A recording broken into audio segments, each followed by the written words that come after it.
ताजा खबर, Donald Trump ने 2024 का अमेरिकी राष्ट्रपति चुनाव जीत लिया है। कमला हैरिस को हराते हुए एक चौंकाने वाली राजनीतिक वापसी की है। एक ऐसी जीत जो कभी असंभव लगती थी, अब हकीकत बन गई है। दिसंबर 2024 को डोनाल्ड ट्रंप, जिनके प्रेसिडेंट बनने के 0 चांसेस थे, वो कमला हैरिस को हराकर यूएस के 47वें प्रेसिडेंट बन जाते हैं। लेकिन ये इम्पॉसिबल आखिर पॉसिबल हुआ कैसे?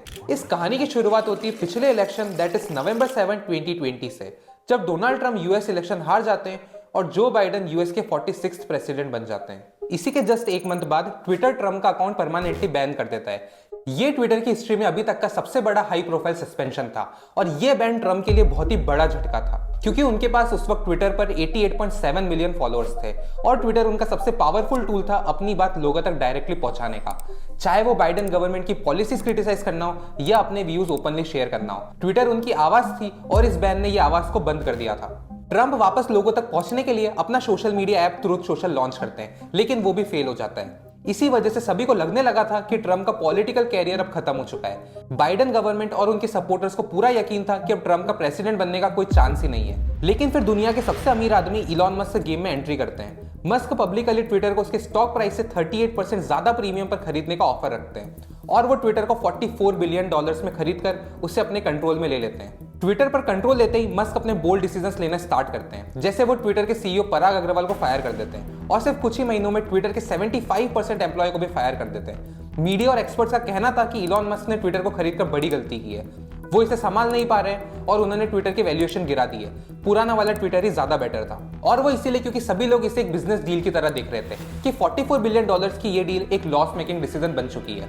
लेकिन इलॉन मस्क के लिए ट्विटर सिर्फ एक बिजनेस डील नहीं था, बल्कि उससे कहीं ज्यादा था, कुछ ऐसा जो दुनिया सोच भी नहीं सकती थी। ये वही प्लेटफॉर्म था जहां ट्रंप की आवाज छीन गई थी, लेकिन अब इस प्लेटफॉर्म को खरीदकर मस्क खुद ट्रंप की आवाज बन गए और इस प्लेटफॉर्म के जरिए मस्क ने ट्रंप को हर तरह से इलेक्शन में सपोर्ट किया और अपोजिशन की पॉलिसीज की खुलेआम बुराई भी की। President Trump must win to preserve the Constitution. He must win to preserve democracy in America. Elon Musk का ये सपोर्ट ट्रंप के लिए गेम चेंजर साबित होता है और इसी वजह से ट्रंप 2025 में यूएस के 47 प्रेसिडेंट बन जाते हैं। Oh, let me tell you, we have a new star. A star is born, Elon. But अब सवाल ये कि दुनिया के सबसे अमीर आदमी इलॉन मस्क ने आखिर ट्रंप को सपोर्ट क्यों किया? उन्हें ऐसा क्या चाहिए था ट्रंप से जो वो खरीद नहीं सकते थे? वो ट्विटर को खरीदने के लिए इतने ज्यादा बेताब क्यों थे? और आखिर एक सोशल मीडिया ऐप जैसे कि ट्विटर कैसे इलेक्शन को इन्फ्लुएंस कर सकता है? इन सभी क्वेश्चंस का आंसर जानेंगे हम आज की इस वीडियो में, तो चलिए शुरू करते हैं।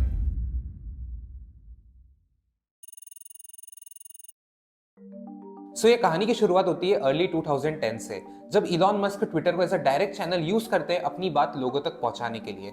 उसमें वो अपने थॉट्स, कंपनी के अनाउंसमेंट, फैंस इंटरेक्शन और मीम्स शेयर करने के लिए यूज करते हैं। अब उस टाइम किसी भी कंपनी के सीईओ ने ये डायरेक्ट और कैजुअल अप्रोच नहीं अपनाया था। ना तो कोई मीम्स शेयर करता था, ना ही कस्टमर्स के इश्यूज को डायरेक्टली एड्रेस करता था। इलॉन का ये बोल्ड और अनफिल्टर्ड स्टाइल लोगों को काफी ज्यादा पसंद आया और वो कुछ ही टाइम में सभी के बीच एक्सट्रीमली पॉपुलर हो गए। इनफैक्ट उनकी पॉपुलैरिटी इतनी ज्यादा बढ़ गई थी कि उनके ट्वीट्स टीवी और न्यूज़पेपर में हेडलाइंस बनने लगे थे। Elon Musk, Billionaire Elon Musk. Elon Musk, billionaire Elon Musk. अब इलॉन मस्क अपनी इसी पॉपुलैरिटी का फायदा उठाते हैं और वो अपनी सभी कंपनीज को अपने ट्विटर डिस्ट्रीब्यूशन के थ्रू प्रमोट करते हैं। फॉर एग्जाम्पल, अगर टेस्ला की बात करें तो ट्विटर के थ्रू टेस्ला के न्यू लॉन्चेस, फीचर्स और बाकी कार से बेटर क्यों हैं, ये सब कुछ डायरेक्टली शेयर करते हैं। और इसी वजह से कभी टेस्ला को ट्रेडिशनल एडवर्टाइजमेंट जैसे कि टीवी कमर्शियल, प्रिंट एड्स और बिलबोर्ड की जरूरत ही नहीं पड़ी, क्योंकि वो इलॉन के एक ट्वीट से ही न्यूज बन जाती थी।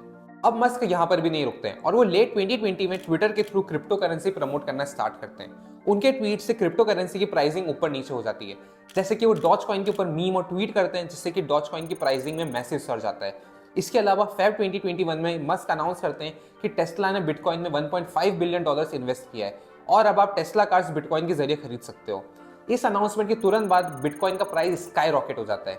लेकिन सिर्फ 3 महीने बाद मई 2021 में मस्क वापस से ट्वीट करके कहते हैं कि टेस्ला बिटकॉइन पेमेंट्स लेना स्टॉप कर रहा है और इसका वो रीजन देते हैं कि बिटकॉइन माइनिंग इन्वायरमेंट फ्रेंडली नहीं है, जैसे कि ये चीज उन्हें पहले नहीं पता थी। इस ट्वीट के बाद बिटकॉइन का प्राइस क्रैश हो जाता है और गैस करो इस पूरे गेम में सबसे ज्यादा पैसा किसने बनाया? इलॉन मस्क ने। अब जब ये सब कुछ हो रहा था, इसी के बीच डोनाल्ड ट्रंप का ट्विटर अकाउंट सस्पेंड हो जाता है। अब इस टाइम तक इलॉन मस्क पॉलिटिक्स में नहीं थे, लेकिन उन्हें एक चीज का डर था कि अगर किसी रीजन से ट्विटर ने उनका अकाउंट सस्पेंड कर दिया तो उनकी लोगों से कनेक्ट करने की सुपर पावर चली जाएगी, जिसके थ्रू वो अपनी कंपनीज को प्रमोट करते हैं। और इसी डर की वजह से वो ट्विटर में 9.2% स्टेक खरीदकर उसके लार्जेस्ट इंडिविजुअल शेयर होल्डर बन जाते हैं। लेकिन सिर्फ 9% स्टेक ही उन्हें वो सिक्योरिटी नहीं दे सकता था जो उन्हें चाहिए थी, क्योंकि बैन होने का रिस्क तो अभी भी था। और इसी वजह से मस्क अप्रैल 14, 2022 को ट्विटर पर एक ट्वीट करते हैं जिसमें वो लिखते हैं आई मेड एन ऑफर और एक लिंक अटैच करते हैं, दैट्स इट।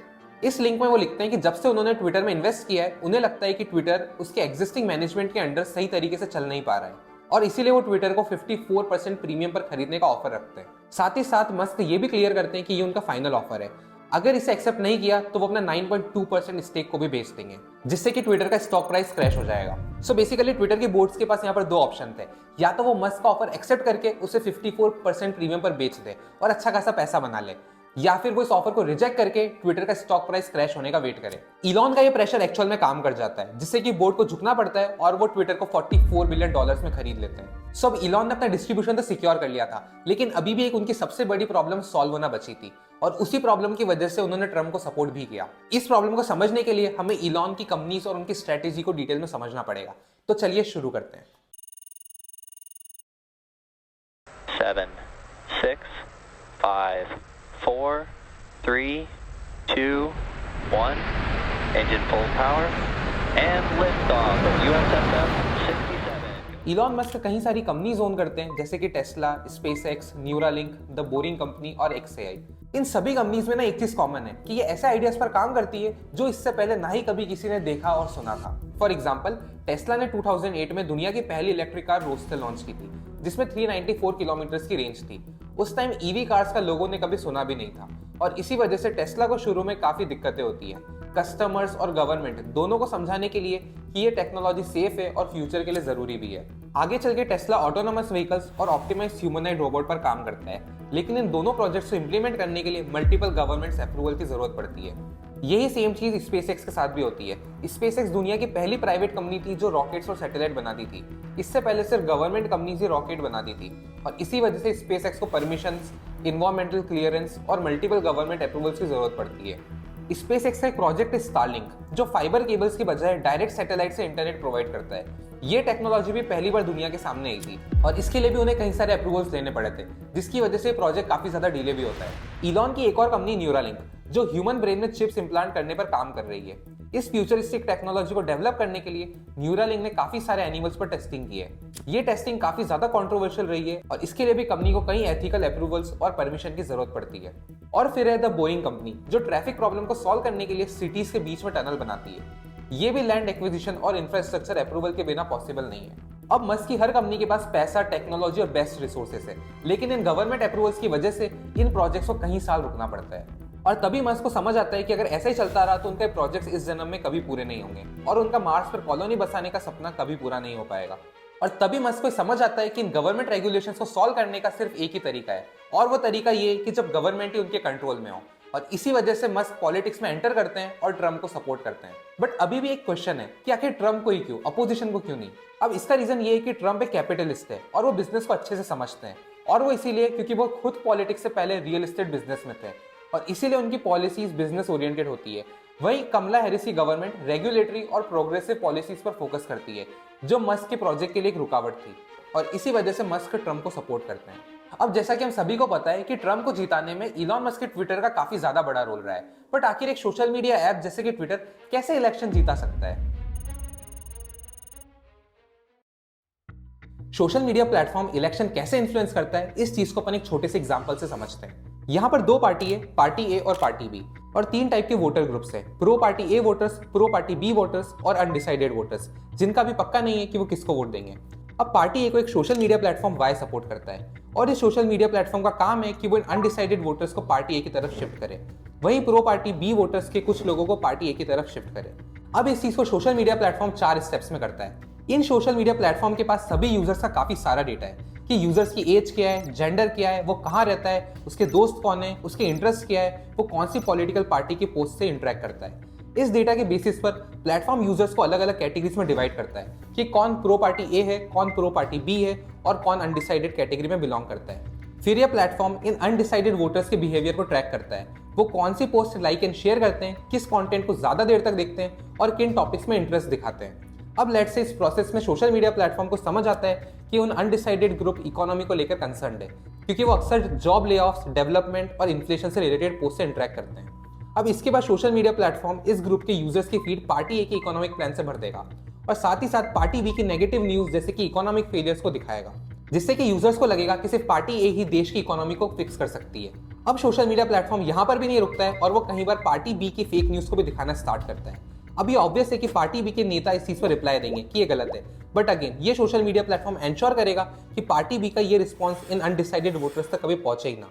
और ये स्टेप सोशल मीडिया प्लेटफॉर्म जब तक इन यूजर्स पर करेगा जब तक वो पार्टी ए यूजर्स नहीं बन जाते।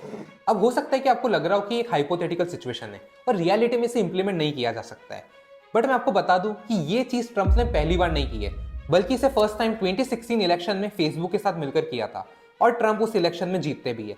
इस चीज पर नेटफ्लिक्स ने डॉक्यूमेंट्री भी बनाई है, द ग्रेट हैक, जिसमें इस पूरे प्रोसेस को डिटेल में एक्सपोज किया है। और इसी सेम मॉडल को ट्रंप 2024 इलेक्शन में इलॉन मस्क के ट्विटर के साथ इंप्लीमेंट करते हैं।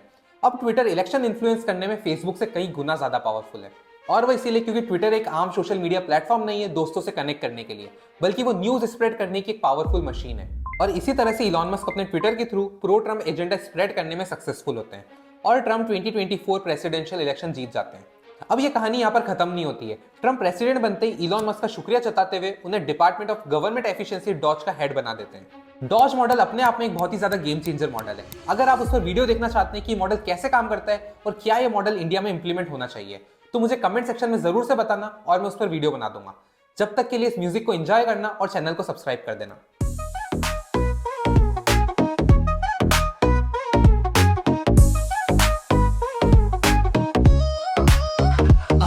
बचपन से ही जीनियस दिमाग का है तेज, बनाया स्पेस एक्स, भिजवा दिया rocket space, Tesla model S, model I, सब कुछ है बेस्ट। साइबर ट्रक आया, हो गए सब इम्प्रेस्ड, एक्स लेके आया, बोला फ्रीडम ऑफ स्पीच, ट्रंप का बैन हटाया, ड्यून को रीच, ट्रंप भी मुस्कुराया, बोला स्टार इज बोर्न, डोजे का मिनिस्टर अब सिस्टम करे रिफॉर्म, बिटकॉइन पंप मारा, सबने किया चीर, डोज कॉइन भी उछाला, मुस्के पायोनियर, एक ट्वीट किया, मार्केट हो गया हाई, ट्रंप और इलॉन दोनों भाई भाई, टेस्ला बॉट आया, नाम है ऑप्टिमस, फैक्ट्री में चले जैसे हो टर्मिनस, न्यूरालिंक आया, दिमाग करे फ्लेक्स, हाइपरलूप आई, स्पीड हो मैक्स।